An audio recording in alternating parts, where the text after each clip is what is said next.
7 questions affecting the Celtics that will be answered this offseason. Will Marcus Smart be playing for the Celtics next season?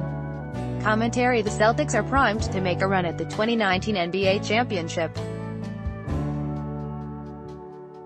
Ad choice advertising and red invented by Teeds. This team is going to be the Golden State of the East, NBA Hall of Famer Tracy McGrady recently said on ESPN's The Jump. They're so deep. Even if they lose Marcus Smart, I'm trying to figure out their lineup for next year, because either Jason Tatum or Jaylen Brown is going to go to the bench. McGrady's assessment isn't necessarily true. The Celtics could stick with the starting lineup from their regular season opener against the Cleveland Cavaliers: Brown, Tatum, Gordon Hayward, Kyrie Irving, and Al Horford. Advertisement: the highly anticipated returns of both Hayward and Irving, coupled with potentially fruitful summers of improvement for Brown and Tatum, should solidify Boston's offense. If all goes according to plan, the Celtics should be the team to beat in the Eastern Conference. But several looming personnel decisions could impact Boston's future title run. Here's a look at what's to come. Where will LeBron James be playing next season? Cavaliers forward LeBron James is the biggest name set to hit free agency this offseason. He is expected to have several suitors from both conferences. Should James join the Los Angeles Lakers, the Houston Rockets, the San Antonio Spurs, or another Western Conference team, the East would open up as Boston's conference for the taking. The past 8 teams to represent the Eastern Conference in the NBA Finals have been led by James. Should James join the Philadelphia 76ers, however, the Celtics' level of competition would heat up.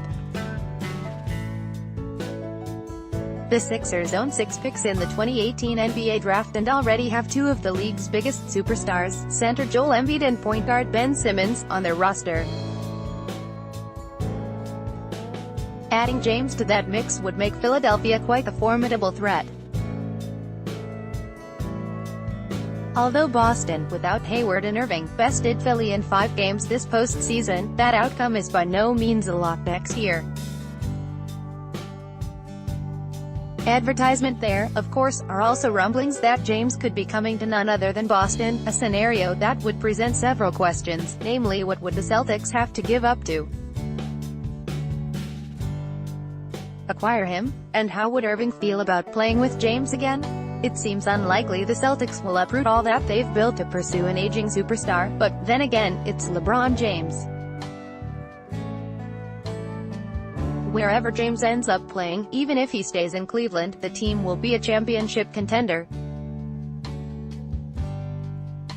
As his former teammate Dwayne Wade recently said on Fox Sports Radio, he's shown this year that he can get to the finals, no matter what the circumstances are. Who will be the new 76ers GM? The Sixers are also in the market for a new general manager. Brian Colangelo resigned Thursday, after an investigation determined that his wife was responsible for establishing and operating 5 secret Twitter accounts that bashed players and revealed sensitive information. According to The Ringer's Kevin O'Connor, Celtics assistant general manager Mike Zarin is one of the top candidates to replace Colangelo. Zarin was previously considered for the job when the Sixers were hiring in 2013 and reportedly was given an offer that he ultimately turned down. If he stays in Boston, Zarin, who started with the Celtics as an intern, will be entering his 15th season with the team. His current level of interest in Philly's opening is unknown.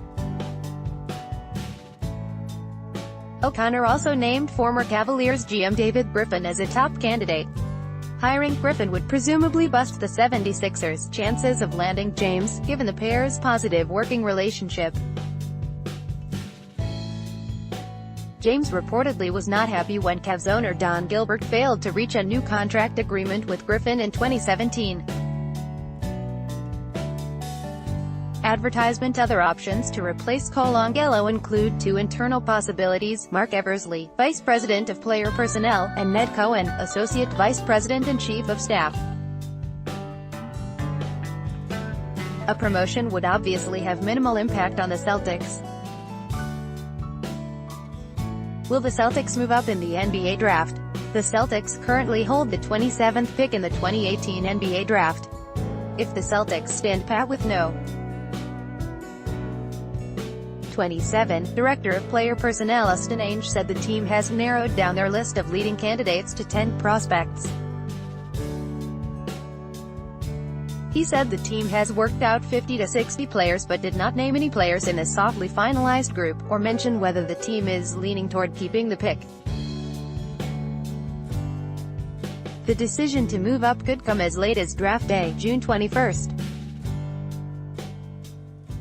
There are several athletic big men projected to be lottery picks: Duke's Wendell Carter Jr., Michigan State's Jaren Jackson Jr., and Missouri's Michael Porter Jr.,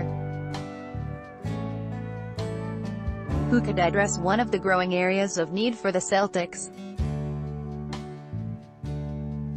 As for what they would need to give up to move up, a combination of guard Terry Rozier and draft assets, the No. 27 pick and 2019 Kings pick and or 2019 Grizzlies pick seems like the most viable package that could land them in the top 10. If not, what will they do with the 27th pick? Ainge said the 10 guys the Celtics like at No. 27 play varied positions. In addition to an athletic big man, the Celtics could also be looking for a versatile guard to replace either Rozier or Marcus Smart, depending on how the offseason shakes out. Some names that could be available at number 27 include Villanova's Jalen Brunson, Villanova's Dante DiVincenzo, Michigan's Moritz Wagner, Duke's Grayson Allen, Maryland's Kevin Huerter, and Western Kentucky's Mitchell Robinson. We have to find players that can play and help us, Ainge said. Having guys on rookie contracts and lower contracts that can contribute is invaluable because we have some high-money guys on our team now and we have free agents coming up every year, this year, next year, the year after. You never know how that's going to go, so we have to continually have new talent in the pipeline. Will Marcus Smart be playing for the Celtics next season? Smart is expected to become a restricted free agent this summer, meaning he can field interest from other teams, but the Celtics will have an opportunity to match any offer he gets. While Smart has made it explicitly clear he wants to stay in Boston, he also is hoping to get paid. The 24-year-old recently told ESPN's Jackie McMullen that he thinks he's worth more than $12 minus $14 million per year. "My heart's here," Smart said during his exit interview. "I want to be here. I love this city. I love this team. I love the atmosphere it gives off. I've been here for 4 years. My heart's here, but there's definitely going to be some factors that go into it." According to Smart, Stevens and Celtics president of basketball operations Dan Ainge are already planning to bring him back. While Ainge did not confirm whether that is the case, he said ownership is prepared to spend responsibly. "They've been very willing to pay for teams that have a chance," Ainge said. "I think the way that our team played this year, the hope that there is, I think that will make it easier for them to step forward and realize the potential of this team and be willing to pay the money. We need to be as good as we can." Will the Celtics bring back any of their other free agents? The Celtics also have 3 unrestricted free agents: center Aaron Baines, center Greg Monroe, and point guard Shane Larkin. Baines is the player most likely to return, for his strong defensive presence and newfound three-point shot. Baines was able to stay active on the offensive glass and help contain the likes of James and Embiid during the Celtics' playoff run. "We really liked Aaron's contributions this year," Danny Ainge said. "He's a great teammate, takes a lot of pressure off of Al Horford, plays all the tough guys, brings consistent energy, day in and day out, to the practice and the games. Baines has expressed a desire in returning to Boston, but the Celtics' interest could be contingent upon the outcome of this year's draft, as well as the market for other available free agents. Pelican center Anthony Davis has been on the Celtics' radar for quite some time, but it appears he plans to stay in New Orleans. Other teams also could best Boston's offer for Baines. Money comes into it, Baines said. That's the business side of things, but I don't think it's the only side of things either. So I think I showed that when I came here at the start of the season as well. I'm looking forward to it, but at the end of the day my agent is going to be doing most of the work and it's not on me. Will the Celtics offer eligible players any extensions? Although Irving and Rozier are both eligible for extensions, neither are likely to happen, for different reasons. Irving will probably be offered an extension, but then turn it down. With rumors swirling regarding Irving's long-term future with the Celtics, a contract extension could offer Boston peace of mind that the All-Star won't be leaving at the end of next season.